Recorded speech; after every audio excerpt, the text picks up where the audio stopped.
ជំរាបសួរពុកម៉ែបងប្អូនជាពិសេសប្រិយមិត្តដែលបានទស្សនាតាមបណ្ដាញសង្គមខ្ញុំបាទបាយស៊ីនុនជាគ្រូវិទ្យាសាស្ត្របុរាណដែលមានស្លាកយីហោសញ្ញាដើមគៀបបច្ចុប្បន្ននេះខ្ញុំស្ថិតនៅក្នុងសមាគមគ្រូឱសថបុរាណកម្ពុជាថ្ងៃនេះខ្ញុំជម្រាបជូនបងប្អូនដែលមានជំងឺឬដងបាតជំងឺឬដងបាតនេះបច្ចុប្បន្ននេះខ្ញុំឃើញបងប្អូនជនរួមជាតិមានបញ្ហាជាច្រើនដែលបានធ្លាប់បានខលមកខ្ញុំហើយគាត់ធ្លាប់បានព្យាបាលនៅផលិតផលផ្សេងជាច្រើនក៏ប៉ុន្តែមិនទទួលបានផលថ្ងៃនេះខ្ញុំសូមណែនាំបងប្អូនដែលមានជំងឺឬដងបាតងាកមកព្យាបាលផលិតផលរបស់កូនខ្មែរជាពិសេសឱសថបុរាណសញ្ញាដើមអង្គាបោសឱសថបុរាណសញ្ញាដើមអង្គាបោសនេះយើងព្យាបាលជាឈុតអញ្ចឹងបើបងប្អូនមានជំងឺឬដងបាតបងប្អូនកុំបារម្ភមកព្យាបាលជាឈុតបានន័យថាយើងនឹងជា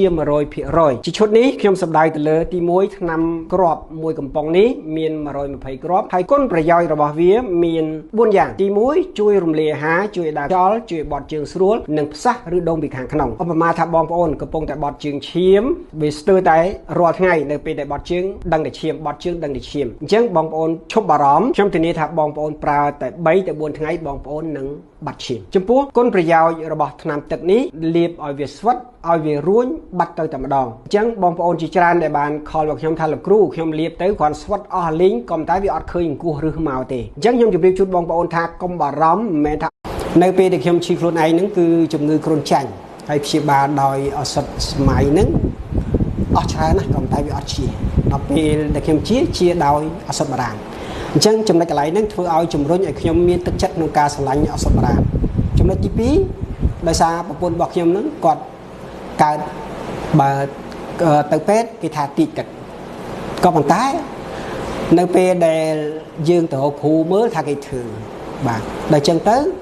ដល់ពេលយើងព្យាបាលតាមផ្នែកវិទ្យាសាស្ត្រព្យាបាលទៅវាអត់ជាដល់ជាមកជានឹងឱសថបុរាណមិនធម្មតាមែនម្ចាស់ឱសថបុរាណខ្មែរសញ្ញា10អង្គាបោសលាក់មុខល្បីជាង30ឆ្នាំពេលនេះបានស្គាល់មុខហើយដែលមានស្នាដៃនិងជោគជ័យខ្លាំងលើជំងឺរឹសដងបាត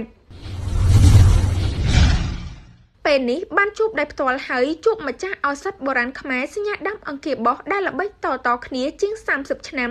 ពូកែព្យាបាលលើជំងឺរឹសដងបាតជាជំងឺកាចសាហាវមួយលាក់មុខងាយនឹងធ្លាក់ខ្លួនឈឺដោយមិនដឹងខ្លួនហើយបើមិនខំព្យាយាមព្យាបាលនោះទេគឺនឹងប្រឈមនឹងការកាត់មហារីកនាពេលអនាគតឱសថបុរាណខ្មែរសញ្ញាដើមអង្គាបោសត្រូវបានបង្កើតឡើងដោយកូនខ្មែរតពីចំនួនដូនតាផ្សំឡើងពីរុក្ខជាតិសុទ្ធ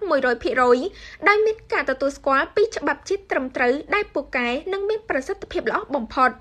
ជួយបំបត្តិរាល់បញ្ហាជំងឺមានអតិថិជនជាច្រើនគឺគាត់សម្បត្តិចិត្តខ្លាំងមូលហេតុអីគាត់ចំណាយលុយចំជំងឺរបស់គាត់ដាក់ទៅបាត់គាត់ប្រើឱសថបុរាណខ្មែរសញ្ញាដើមអង្គាបោសតែមួយសប្តាហ៍ទេឃើញផលព្រាម